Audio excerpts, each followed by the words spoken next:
Bonjour à tous et bienvenue sur la chaîne du Maybe Planet. Nous sommes ravis de vous accueillir pour cette nouvelle émission dans laquelle nous marcherons encore une fois sur un fil tendu au-dessus des terres de l'étrange et de l'incertain. Alors aujourd'hui, nous sommes dans l'atelier même de Chimère & Co et nous sommes accompagnés de Vanessa et Frédéric. Vanessa et Frédéric, comment allez-vous ? Et bonjour, Bonjour. merci, très bien, et vous-même? Ça va très bien. Alors vous le savez, ça fait un petit moment que je voulais faire cette émission avec vous, puisque j'ai découvert Chimère & Co il y a quelques mois. On peut enfin faire cet entretien et là on est, comme je le disais, vraiment au cœur de votre création, puisque là on est dans vos ateliers. Derrière on voit quelques-unes de vos créations. Oui, tout à fait. On est dans notre atelier là où on est à Nice et en fait on crée tous nos objets et tout ce qu'on nous sort de l'imaginaire sort d'ici. Voilà, on va en parler, mais c'est ça qui est intéressant. C'est vraiment des créations. Vous vous contentez pas d'aller chercher des articles en Asie ou ailleurs et de les proposer à la distribution, comme on peut le voir dans certaines boutiques, ce qui est pas un mal, mais là il y a un plus, c'est que c'est vraiment vos créations. Alors justement, Chimère & Co, parce que c'est large, on parle. Vous faites des créations sur les ovnis, sur les sirènes, sur les vampires, sur vraiment tous ces sujets-là. Qu'est-ce qui vous a donné envie de vous lancer là, dans ce secteur un petit peu particulier ? Eh bien, en fait, ça vient vraiment de l'adolescence, on va dire. Ça a commencé à peu près à cette période. Moi, personnellement, bon, je sais que Frédéric aussi, on était très axés sur les films d'horreur, les films fantastiques. Donc, on a un petit peu grandi dans cet univers et du coup, on y est resté. Ouais, Voilà, ouais. donc on est très pop culture. Voilà, tout Rock, cet pop univers, culture, oui, tout à fait. rock, voire punk parfois. Ouais, c'est ça qui est bien aussi, ouais, effectivement. Un peu décalé, C'est vrai qu'on sent une ambiance des films des années 80 qui ont un peu bercé mon enfance. À moi aussi, ces fameux films d'horreur, les films de zombies qu'on voyait à l'époque, c'était quelque chose, quoi. Voilà, c'est vrai qu'aujourd'hui, je trouve ça c'est un petit peu aseptisé, mais moi j'adorais manger un petit plat devant un film d'horreur. C'était en général assez chouette. Exactement. Et c'est vrai que j'ai ressenti un petit peu cette ambiance à travers les créations de Chimère & Co. Alors, je crois que Chimère & Co, là, a une existence depuis, on va dire, là, vous lancez vraiment Chimère & Co depuis quelques semaines maintenant, c'est ça ? depuis le 1er avril exactement. Voilà, Ouais. donc c'est une... Donc, relativement récent. Oui, c'est récent. Après, on a beaucoup travaillé sur le concept et l'idée. Ouais. Voilà, c'était vraiment, on a passé beaucoup de temps à vouloir faire justement quelque chose de artisanal, artistique, fin, et qu'on fasse absolument tout. Donc, c'est vrai que ça nous a pris pas mal de temps. J'imagine que tout le monde autour de vous vous a dit mais c'est une idée folle, il faut pas y aller, c'est un marché de niche, vous n'y arriverez jamais. Non, Au contraire, en fait. C'était au plutôt contraire, bien au contraire. Ouais. Oui, c'est justement notre entourage qui nous a poussé aussi à faire ça, à essayer du moins. Ouais, effectivement. Alors, comme on l'a dit, c'est des créations. Comment vous gérez ce mode créatif ? C'est dans la nuit, vous avez une idée ou c'est des choses qui viennent de plus loin ? Comment ça se passe ? Parce qu'on a les fioles, par exemple. On a ces fioles avec des débris de soucoupes volantes, avec du sang de vampire, avec des écailles de licorne. Moi, je trouve ça super chouette. Mais comment vous travaillez ces concepts ? Vous les testez avant, justement, autour de... En fait, on les teste et on cherche, mettons, on va dire pour les fragments d'OVNI, on a fait énormément de tests pour arriver à quelque chose qui, alors évidemment, on ne sait pas à quoi ça ressemble en vrai, mais on a essayé de faire quelque chose que dans l'imaginaire, ça pourrait ressembler, quoi. Et après, on le peaufine et on se dit, OK, est-ce qu'on peut le fabriquer? Est-ce qu'on peut le faire? Avec quoi? Avec quoi? Comment? Donc après, on crée nos recettes, on crée tout. On fait des prototypes, on essaye. J'imagine ça doit être du temps quand même. Ça doit être du temps de... Mais votre background, en fait, au départ, vous êtes plasticien, vous travailliez peut-être déjà dans ces domaines-là ou pas du tout? Parce que c'est pas évident de créer de toute pièce un artefact. Après, on est du milieu artistique, on aime l'art, on dessine, on peint, on sculpte, on fait de la linogravure, on fait beaucoup de choses déjà à titre personnel. Ouais, Et après, ok. c'est vrai que créer pour nous, quand on est parti sur l'idée, on arrive à le créer et on peut arriver à tout faire, quoi, pratiquement, parce que en plus, on se complète. Donc, c'est vrai que. Oui, on a chacun nos fonctions, on va dire. Puis C'est important, hein. C'est important. Hein. On est complémentaires, c'est ça. Voilà, on est complémentaires, on a travaillé dans la publicité, on sait ce que c'est aussi, la communication. Donc, ce qu'il y a de bien, parce qu'on a créé notre logo, on crée absolument tout, même l'image, on l'a créée, on fait nos impressions. Les petits livrets qu'il y a dedans, c'est nous qui les imprimons, qui les agrafons. On fait absolument tout. Donc, voilà, ça nous permet de faire pas mal de choses parce que nous, on sait faire beaucoup de choses par rapport à ce qu'on savait faire avant, quoi. C'est ça qui est intéressant, c'est à ce côté artisanal. Mais quand je dis artisanal, c'est absolument pas péjoratif, c'est justement dans le bon sens, c'est-à-dire vraiment l'objet presque unique, parce que chaque objet doit être différent, parce qu'il n'est pas justement fait sur un mode industriel. Bon, il y a un produit phare quand même, je trouve, c'est le doigt de zombie quand même. Ça, c'est quand même l'objet, quoi. C'est notre produit phare, effectivement. C'est sa création, là, du coup, elle le fait entièrement. Oui, avec c'est un moulage, hein, c'est un moulage et ensuite beaucoup de peinture, hein, pour arriver à cet effet. C'est quoi? C'est du latex en fait, c'est ça? C'est une. En fait, nous avons, on va dévoiler un petit peu le secret pour celui-ci. Mais sans donner la formule exacte du latex que vous utilisez. Hein, mais... non. En fait, nous avons moulé nos index, chacun, et puis ensuite, je coule de la résine dedans. Et je fais le moulage. Enfin, du coup, le moulage est fait. Et ensuite, je peins. Donc, il y a 3 jours de travail sur cet objet. Pour un doigt, il y a 3 jours. Oui.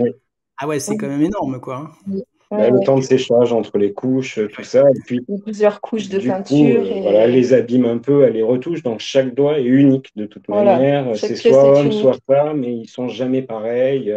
Ça dépend de mon humeur. Voilà, les ongles ne vont pas être faits pareils. Enfin, tout est fait. C'est ça qui est génial, quoi. C'est ça qui est génial. Ah oui, c'est extraordinaire de pouvoir s'éclater comme ça, à fabriquer des objets soi-même et de pouvoir les vendre aussi. Et c'est ça, enfin de voir aussi peut-être chez le salon un intérêt de dire tiens c'est super étonnant, c'est super atypique et puis effectivement, mais vous faites pas que les fioles, hein, parce qu'il y a aussi les visuels, les posters, ça je trouve que c'est chouette aussi, donc ça aussi les posters, c'est vous qui les faites. Oui. Alors, ça, c'est monsieur. Oui, c'est plus. Alors, non, tu en as fait quelques-uns aussi. Oui, j'ai fait quelques dessins. Mais après, oui, il y en a pas mal que moi je crée. Alors, soit c'est du travail graphique, de la retouche, comme le dernier Goldorak que j'ai entièrement refait ou quoi que ce soit. Celui-là, il est exceptionnel, celui-là. Celui-là, en plus, la base, c'était vraiment de faire la photo d'un jouet, de le reprendre, de refaire vraiment l'idée, de le mettre dedans, de trouver un peu une idée. Mais après, il y en a certains, c'est du dessin, certains, c'est du travail graphique. Donc, ça touche à beaucoup de choses. Ouais. Donc, ça, on a pas mal de visuels et on en a beaucoup encore en stock parce qu'on avait fait déjà beaucoup de choses. Eh oui, non, mais j'imagine, ouais, voilà, parce que là, voilà, si vous allez sur le site, parce qu'il y a un site, hein, Chimère & Co, bien sûr, où vous pouvez voir les créations et bien sûr les commander. Moi, j'aime beaucoup le dinosaure. Alors, je sais pas si on doit dire le dinosaure, la dinosaure, je sais pas trop. Voilà, c'est le dino fait mal. Voilà. C'est un dessin un petit peu malaisant parce qu'on se dit, c'est bizarre quand même comme dessin, mais c'est ça qui est chouette. Oui, celui-là, on l'a fait, c'était un des premiers qu'on a créé pour Chimère & Co. Et c'est vrai que celui-là a toujours eu du succès. C'est une retouche, hein. Après, c'est du travail graphique. Après, il y a beaucoup de travail dessus. Celui-là, hier, on a passé beaucoup d'heures dessus. Ça se sent. Il y a une vraie patine au niveau des couleurs qui est super intéressante, je trouve. C'est ce qui le rend vraiment attractif. Ça fait très pop. Ouais, ça fait très pop. On reste encore dans le thème, hein, de toute façon. Et c'est vrai que je vous l'ai dit, alors, je l'ai vu la semaine dernière, je crois que c'est la semaine dernière, je l'ai vu, celui-là. Alors, amis spectateurs, quand je dis la semaine dernière, on tourne cette émission, nous sommes le 12 septembre. Voilà, donc on la passera pas tout à fait la semaine du 12 septembre, mais utiliser Goldorak avec cette phrase emblématique, cette photo emblématique, I want to believe, ça c'était quand même là, il fallait y penser quand même. Alors après, c'est vrai qu'il y a beaucoup. Alors c'est plus rare qu'on fasse des choses dans ce style en utilisant un véritable objet de la pop culture, qui est vraiment, on va dire presque une marque, comme Goldorak, évidemment. Oui. Donc c'est vrai que c'est relativement rare qu'on fasse ce genre de choses. Mais bon, là, vu l'affiche que tout le monde connaît, tout ce symbole qu'il y a derrière, Et puis bon, on trouvait ça amusant de le faire comme ça, avec cette écriture en japonais, ça change un petit peu, quoi. Alors justement, c'était la question. Que veut dire la phrase en japonais? Ça veut dire quoi? Parce qu'on n'est pas toujours sûr que ça veut dire I want to believe quand même. Exactement ça veut dire ça. Bon, ça va alors, parce que des fois, on peut se dire, ça peut. C'est pour ça qu'on l'a remis quand même en anglais pour ramener ceux qui connaissent pas et de savoir que c'est bien la phrase en japonais, quoi. Et moi, je trouve ça tellement mieux de mettre un Goldorak que cette espèce d'enjoliveur qui avait envoyé Billy Mayer pour faire croire qu'il avait photographié une soucoupe volante, ou comme ça, au moins, les choses sont dites. Mais bon, voilà, Billy Mayer, si vous nous écoutez, bravo pour votre enjoliveur jeté. Très beau jeté d'enjoliveur. On lui en veut pas, il a eu une belle affiche dans X-Files, on dira rien. Oui. Ouais, voilà, c'est pour ça, ça fait partie effectivement de la pop culture. Alors, point important, parce qu'encore une fois, il y a le site pour acheter tous les artefacts Chimère & Co. Il y a aussi, j'aime bien aussi, il y a aussi une partie Ouija quand même. Voilà, pour faire des cadeaux pour les tout petits enfants, pour les initiaux Ouija, c'est une bonne idée. Ouija, oui. En fait, on a fait juste 2 planches, une planche Ouija et une planche avec un pendule. Mais vu qu'on a aussi dessiné les plans, on a une découpeuse laser, on a créé entièrement la planche, on a dessiné et enfin fait les plans. Et du coup, on l'a entièrement créé aussi dans l'idée de faire un objet de décoration, quelque chose qui change. On a fait un petit trou pour mettre notre fiole, on va dire. Oui, j'ai vu ça. On peut poser la petite fiole, effectivement. Un petit présentoir, un petit peu d'ectoplasme sur le Ouija, et comme ça, hop, c'est parti, quoi. Alors, vous savez qu'il y en a qui avaient essayé de faire des planches à découper Ouija, mais la volaille reprenait vie dès qu'on la coupait. Donc c'était compliqué, ils ont arrêté. Donc, voilà. C'est juste une planche à Ouija, c'est pas une planche à découper, là, sur le coup, effectivement. Alors, comme je vous l'ai dit, on peut trouver vos produits directement sur votre site, mais quelle est la politique que vous allez appliquer? Parce que un site, il faut connaître l'adresse, il faut y aller, enfin voilà, avec toutes les difficultés qu'on peut connaître sur la vente à distance. Mais est-ce que vous allez avoir une politique de développement, d'ouverture de boutique? Comment ça va se passer? Comment vous voyez les choses? Tout à fait. Alors, nous avons déjà commencé à démarcher depuis donc le mois d'avril, depuis l'ouverture de la société. Et nous avons actuellement trois contrats en cours. D'accord. Donc, nous avons trouvé des boutiques de créateurs qui ont accepté de nous prendre dans leurs univers.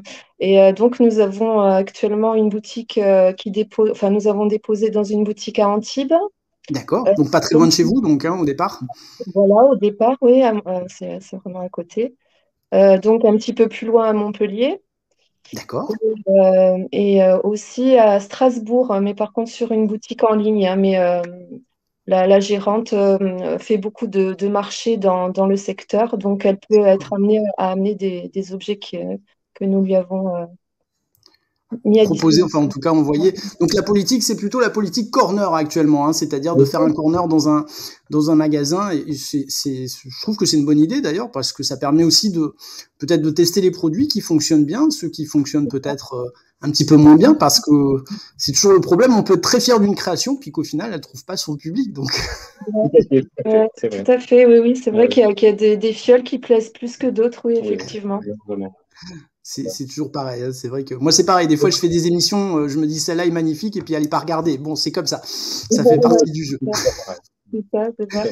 Mais à savoir quand même on a tout vendu. Voilà, c'est bon signe. À votre avis, les gens font plutôt les achats des objets Chimère & Co. C'est pour eux, c'est pour offrir? On vous explique un petit peu pourquoi on fait ces achats? Oui, j'ai lancé un petit sondage auprès de nos acheteurs il n'y a pas très très longtemps. Et c'est les deux, en fait, c'est pour offrir pas mal. Et, c'est un chouette cadeau, je trouve. Un petit doigt de zombie comme ça, c'est sympa. C'est surprenant, à chaque fois, on nous laisse des petits commentaires et ils nous envoient des petits messages en nous disant oh là là, mais c'était trop bien, mon père il était trop content, il adore Walking Dead pour le doigt de zombie. Donc ça nous fait plaisir parce que nos objets se baladent en France en fait, c'est rigolo. C'est bien. Et aussi, donc on a des personnes qui nous ont dit qu'ils avaient fabriqué une étagère spéciale pour mettre nos fioles. Voilà. Comme ça, au moins. C'est sûr que ça doit faire plaisir, ça, quand même, effectivement. Ouais. Tout à fait, ouais. Il y a une personne qui a mis sur Facebook, excusez-moi, qui s'appelle Philippe Mantel, qui fait des livres justement sur l'astrologie. Bon, voilà. Philippe Mantel, oui, c'est quand même, pour la petite histoire, c'est un des principaux acteurs alors j'allais dire de la poupée de Roswell. Non, enfin en tout cas du film de Roswell, Jacques Pradel. Voilà tout ce. D'ailleurs, ça c'est intéressant. Vous, par votre œil d'artiste, alors j'imagine c'est une vidéo que vous connaissez aussi. Vous savez cette fameuse vidéo de l'autopsie de l'extraterrestre de Roswell. Bon, aujourd'hui, on est quand même pratiquement sûr. Enfin, on est même sûr que c'était que c'était des effets spéciaux. Si, mais non, je suis désolé, hein, c'en était un. J'imagine qu'à l'époque, vous avez vu cette vidéo, vous trouviez le travail bien fait ou c'est quelque chose où vous vous êtes dit, tiens, ça c'est quand même, c'est bien joué ça de la part de l'artiste. Alors, il y avait, moi, le souci que j'avais eu avec cette vidéo à l'époque, quand je l'avais vue, il y avait juste un problème d'image. On a beau dire qu'on était dans certaines années ou quoi que ce soit, mais on sait très bien que la technologie de la vidéo, surtout soi-disant utilisée par l'armée, était une technologie qui était hyper nette et hyper précise. Et je pense que si l'armée avait réellement filmé quelque chose comme ça, il y aurait eu 10 caméras en HD, en full de ce que vous voulez, ça aurait été d'une super qualité.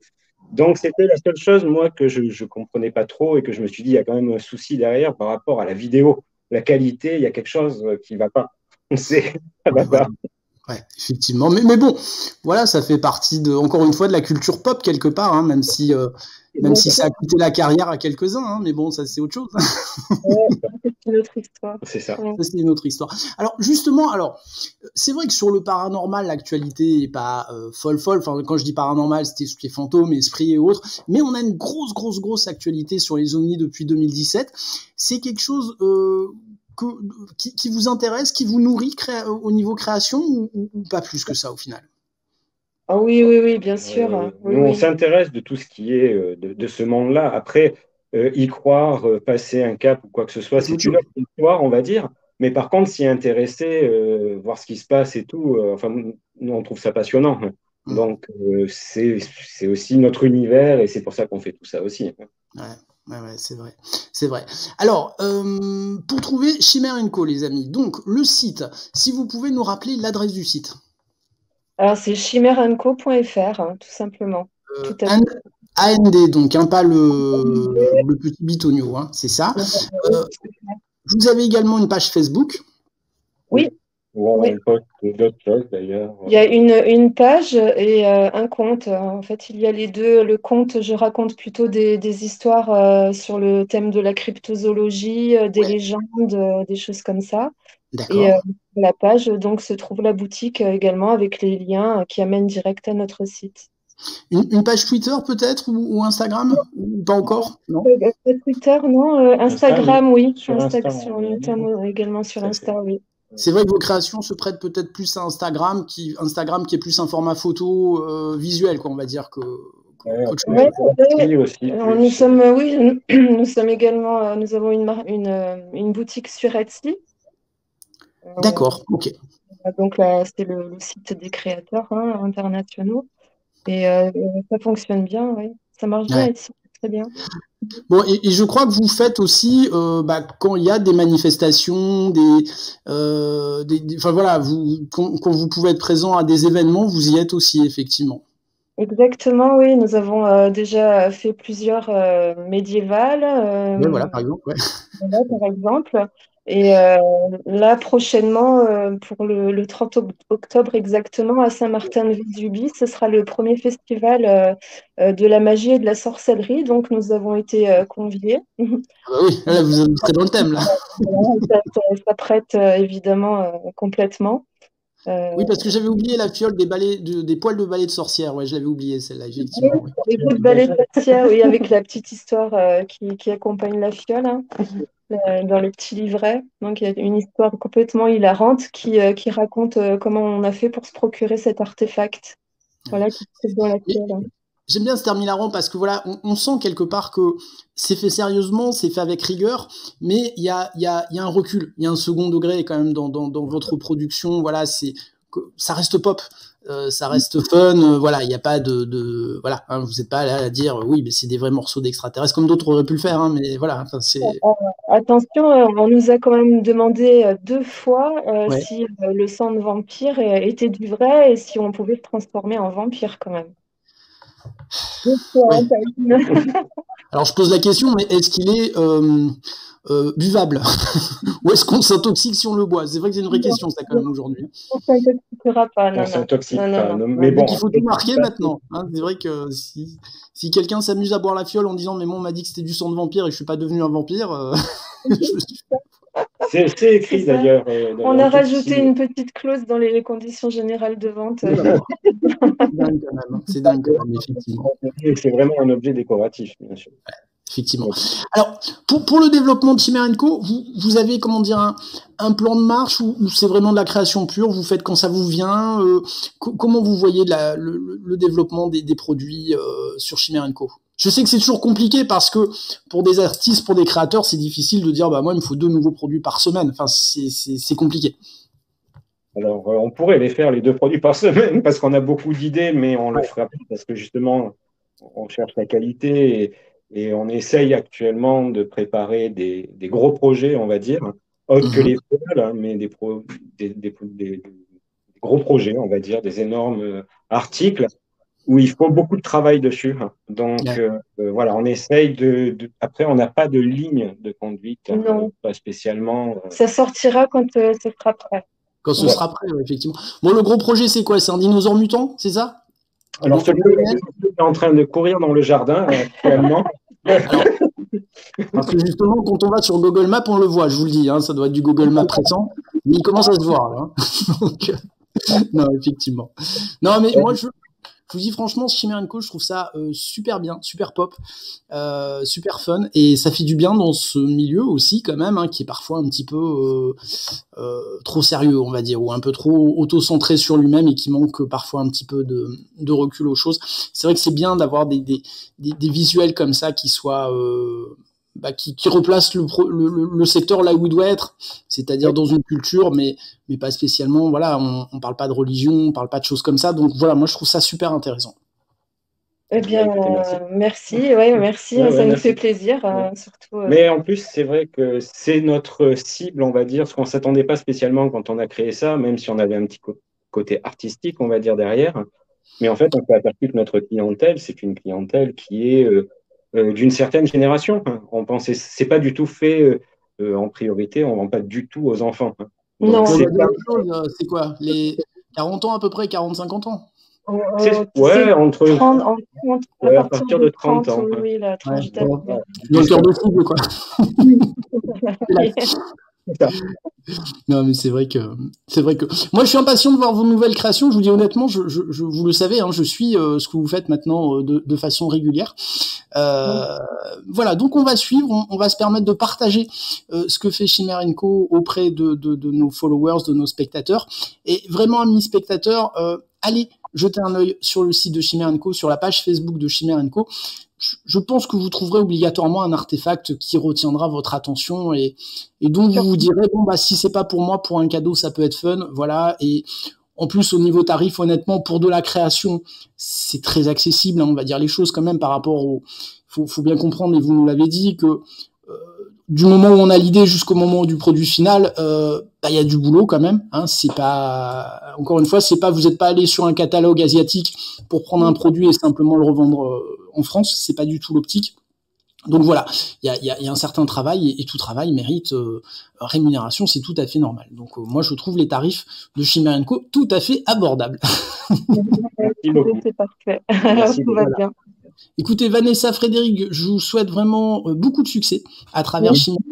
Nous, encore une fois, vous pouvez compter sur le Maybe pour servir de caisse de résonance à ce que vous ferez. N'hésitez pas à nous transmettre les dates des événements que vous pourrez faire, ou quand un nouveau corner s'ouvre dans une boutique, nous on le relaiera avec plaisir, puisque on a la chance d'avoir des followers un peu partout en France. Donc savoir qu'on a une boutique qui vend du Chimère & Co pas loin de chez soi, ça peut être l'occasion d'aller jeter un coup d'œil et pourquoi pas d'aller s'acheter son petit doigt de zombie ou sa petite école de sirène à soi. Exactement.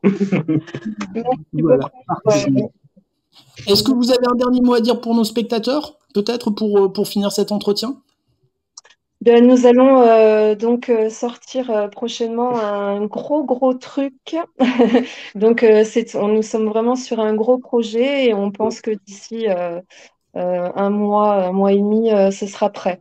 Donc voilà, à peu près. Et sachant que ça sera limité à 3 exemplaires. Hein, voilà. Ah oui, d'accord. Bon, bah écoutez, on va attendre ça. Donc ça nous met à quoi fin octobre en gros. Oui, on va dire oui, fin octobre, début novembre. Deuxième quinzaine d'octobre, début novembre. Bah écoutez, on va suivre ça avec attention, effectivement. Vanessa, Frédéric, je vous souhaite une très bonne fin de journée. Merci beaucoup de nous avoir accordé un petit peu de votre temps pour qu'on puisse découvrir Chimère & Co. Et puis, mes spectateurs, je vous dis à très bientôt sur la chaîne du Maybe Planet. Ciao, ciao. Merci à tous.